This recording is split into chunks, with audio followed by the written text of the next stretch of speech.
আল্লাহ যদি হাসরের ময়দানে বলে, বান্দা এটা আমার দেওয়া জিহ্বা ছিল, কতজন রে ডাকলি বন্ধু।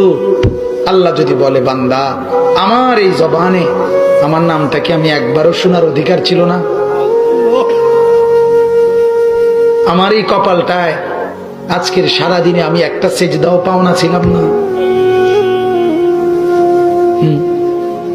আমার এই কানটায় আমি আল্লাহকে একটা বারো আজানের আওয়াজটা শোনার হক আমি পাওনা ছিলাম না?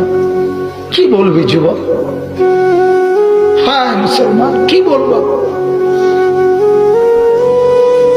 বলো না বাপ, কি বলবো?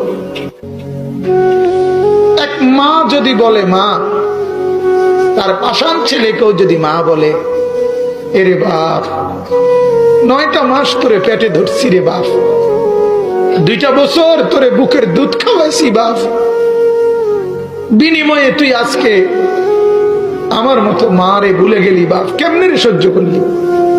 এই কথা বললে যত বড় পাষাণ ছেলেই হোক, সেও তো কিছুক্ষণের জন্য হলো মাথাটা নোয়াই লাগবে।